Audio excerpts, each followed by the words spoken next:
누구에게나 임자가 있기는 마련입니다. 아무리 난다 긴다 해도 도저히 당해낼 수가 없는 상대가 있게 마련인데 천적을 두고 이를 때 하는 말이죠. 과거 국회에서 천적하면은 박희태 원내 총무 그리고 민주당의 박산청 원내 총무를 예로 들고 있습니다. 그 당시에는 원내 대표가 아니라 원내 총무라고 불렀었죠. 라이벌 관계이면서도 천적 관계인데 둘의 그 사이는 대단했었습니다. 우리 정치사에서 이렇게 멋진 원내 대표도 있었다 하는 말을 다시 한번 떠올려 봅니다. 난형 난제의 호각지세, 조금도 뒤지지 않고 말로서 뒤지지 않은 두 분 아니었습니까? 그때가 사실 정치가 그리워질 때도 있습니다. 깜나라 조진국 시간입니다. 우리 속담에 꽁 잡는 게 매라고 그런 얘기가 있지 않습니까? 조국을 상대로 해서 아주 강력한 의원이 나타났습니다. 김재섭 의원입니다. 속된 표현으로는 그야말로 점잖게 우리가 표현한다면은 조국을 말 한마디로 묵사발을 만들었습니다. 이준석이처럼 깐죽대지도 않고 가볍지도 않고 또 홍준표처럼 독설이라든가 막말을 해대지도 않고 비속어는 전혀 쓰지도 않으면서 아주 얼굴을 들지 못할 정도로 말 한마디로 조국을 묵사발을 만들었습니다. 아주 점잖게 품위를 유지하면서 어제는 깐죽대면서 촐랑거리던 자칭 보수라고 떠들고 다니는 이준석이 민주당의 이재명과 그리고 문재인을 위해서 구원투수 역할을 자임하고 나섰던 이준석 아니었었습니까?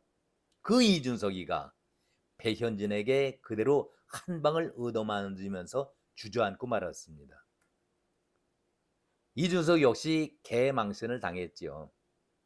이제 국민의힘에서도 얼치기 보수들이 아니라 진짜로 센 보수들이 한 명, 두 명씩 나오고 있습니다. 김재섭 그리고 배현진 이런 분들이 나와서 국민의힘 젊은 층들을 이끌어가고 있습니다. 이제야 비로소 국민의힘이 살아 움직이는 당이다 그런 느낌을 받고 있는데 여기에 정점이 될 수 있는 당 대표만 강력한 리더십을 갖춘 당 대표라면은 국민의힘은 이제 다시 일어날 수 있다라는 희망을 갖게 됩니다. 김재섭이 어제 조국에 대해서 이준석처럼 너절하게 깐죽거리고 길게 얘기하는 것이 아니라 필요한 말만 꼬박꼬박 써가면서 얘기를 했는데 그 얘기 한번 다시 한번 정리해 보도록 하겠습니다. 제 입장에서는 김재섭 의원이지요. 조국 의원 같은 경우에 윤 대통령을 향해서 계속 센 척을 하는 느낌을 좀 받았다.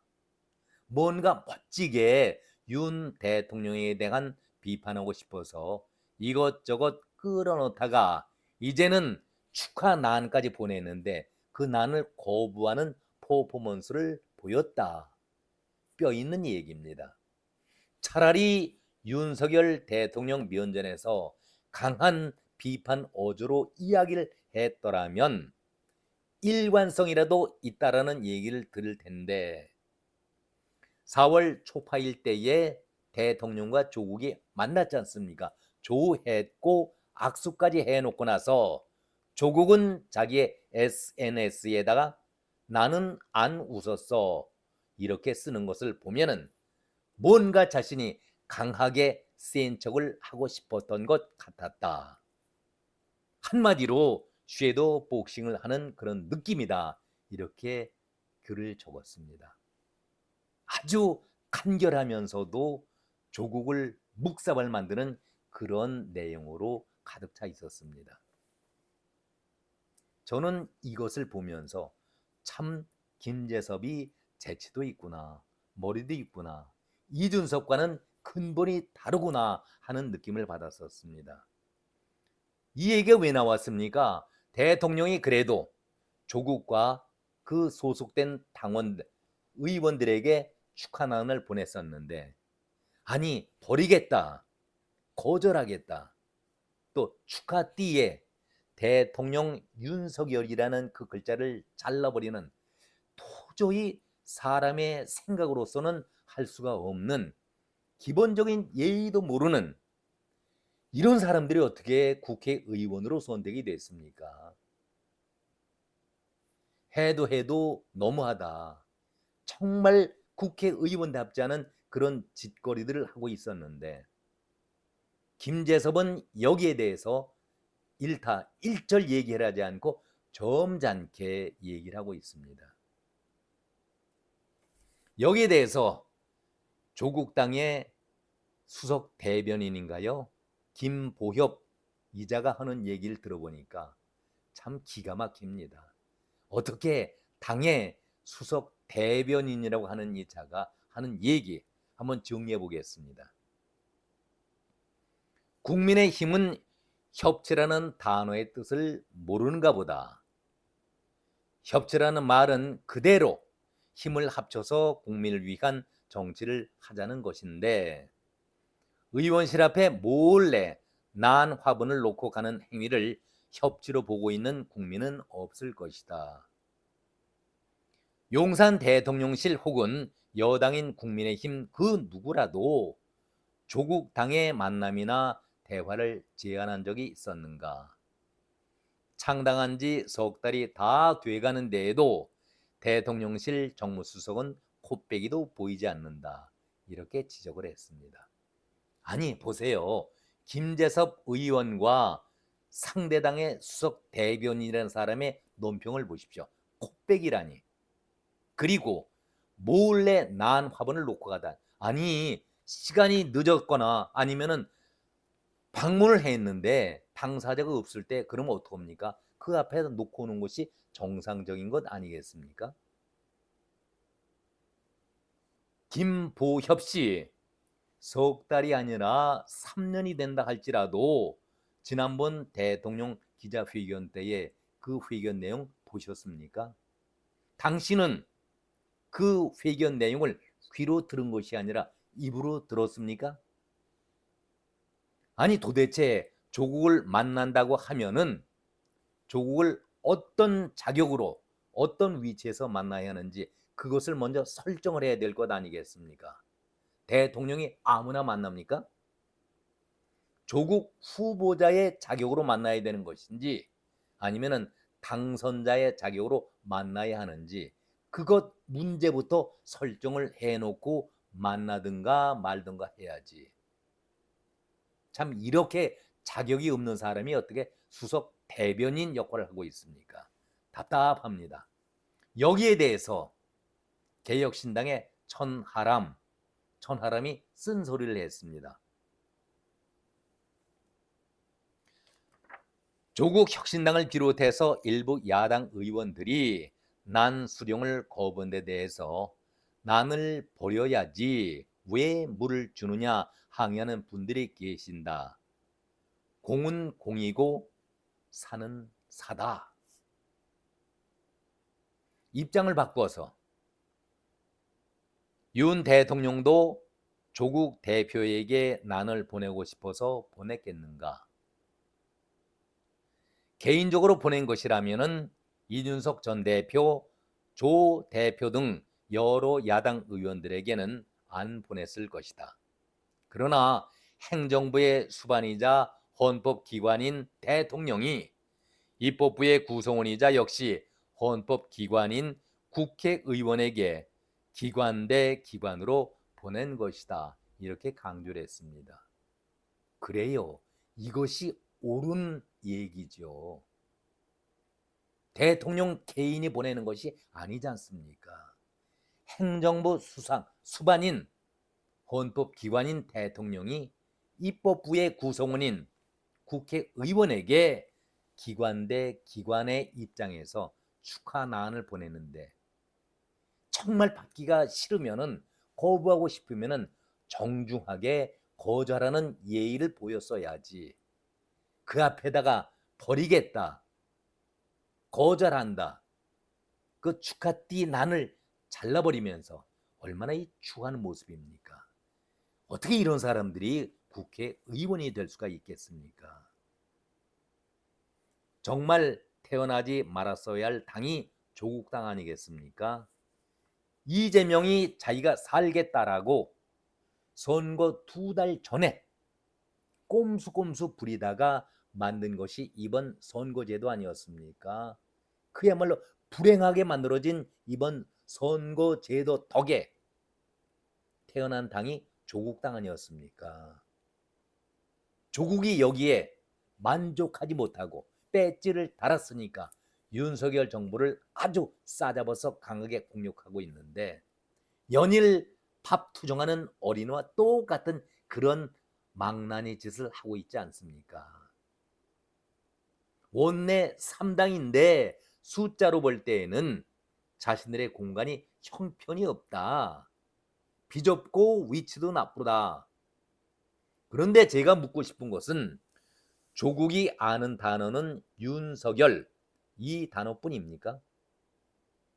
매일 윤석열 타령만 하고 있습니다. 아니 사무실이 마음에 안 든다고, 또 너무 비좁다고, 위치가 나쁘다고, 분산되어 있다라고 불평을 늘어놓고 있는데, 왜 여기에 윤석열 대통령을 끌어들이는지 저는 알 수가 없습니다. 국회 사무실 공간 배정을 용산에서 하고 있습니까? 아니 입법부의 일은 국회가 알아서 하는 것이고, 방 배정이나 집기 기구들 가구들은 국회 사무처에서 하는 일인데, 왜 이런 일을 정부에 윤 대통령을 끌어들이면서 공격을 해야 되는지 그 의도를 알 수가 없습니다. 그제죠. 국회 로덴다 홀에서 회의인지 시위인지 구별하기가 어려운 모습을 보여주었는데, 정말 문제 제기를 제대로 하려고 한다면 비좁더라도 자신들에게 주어진 공간에서 회의를 일단은 해야죠. 그리고 개선되어야 할 점이 무엇인지, 자기네들이 고쳐야 될 점을 조목조목 써가지고 국회 사무처를 찾아가서 논리정연하게 합당한 이유를 대서 개선하는 것이 올바른 국회의원들의 자세 아니겠습니까? 그 사진을 보니까, 영상을 보니까 쭉 일렬로 앉아 있으면서 기자들에게 사진 찍어달라는 얘기 아니겠습니까? 그것이 어떻게 회의입니까? 시위하는 것이죠. 한마디로 언론에게 잘 보여서 우리가 이렇게 억울하게 부당한 대우를 받고 있다라는 것을 보도해 달라는 얘기 아니겠습니까? 바로 이것이 이준석이가 늘 말하고 있는 생쇼의 한 장면 아니겠습니까? 조국은 로텐다 홀에서 최고 회의를 가졌었는데, 글쎄요, 저는 거기에 대해서는 이렇게 생각을 합니다. 조국은 국민에 막힌 가슴, 정체된 정국을 뚫는 쇄빙선이 되겠다.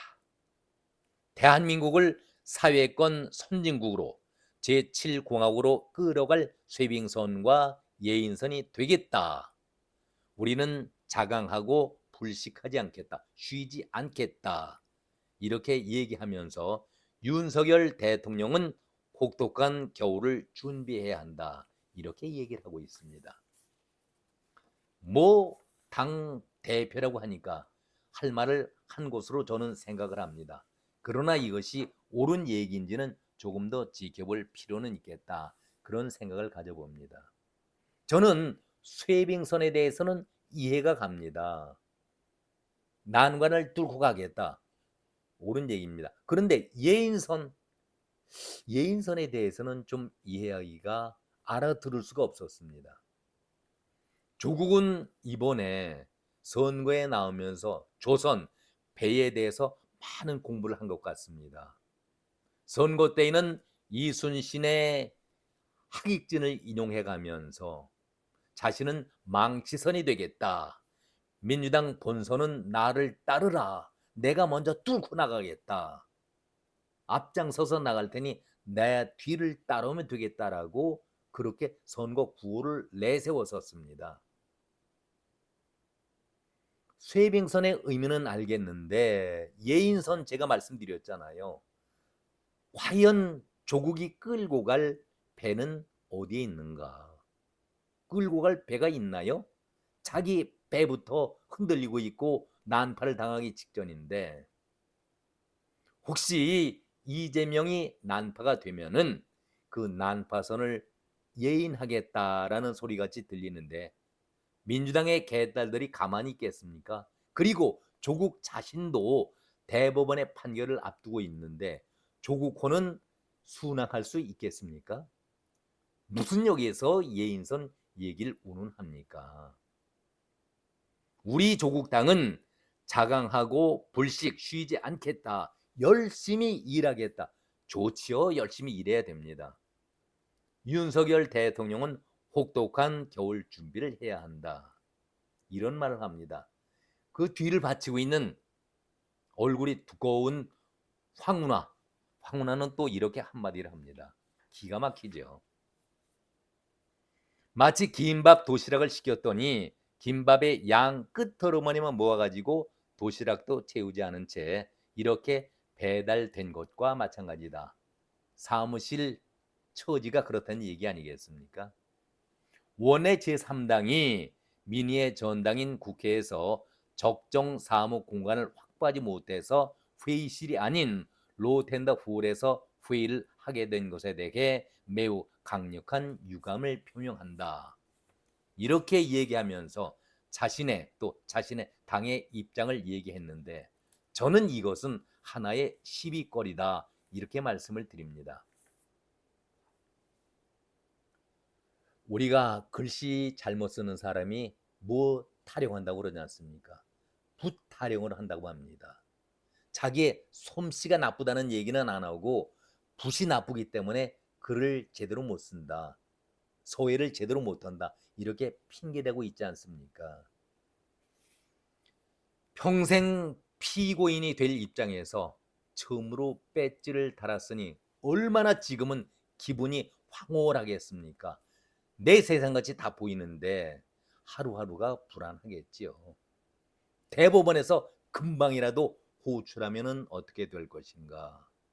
불안하겠죠. 그렇게 되면 감옥에 가야 되겠다. 본인 이렇게 얘기를 하고 있습니다.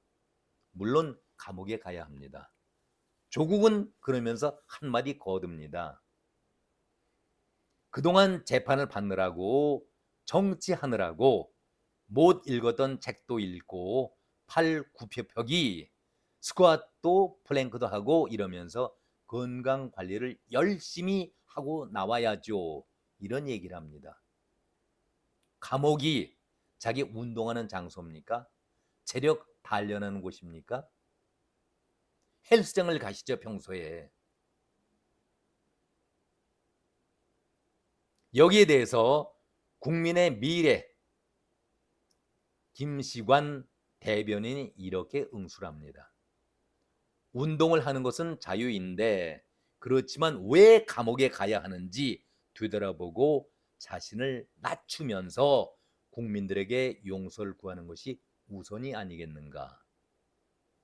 본심이 아니더라도 겸손한 모습을 기대하는 것이 국민들인데 국민들의 마음을 조금이라도 헤아려 주는 것이 공인의 도리가 아니겠는가. 마치 독립운동가처럼 행동하는 그 모습에 국민들이 답답함만 늘어간다. 이렇게 일침을 가했습니다. 다시 한번 말씀드립니다.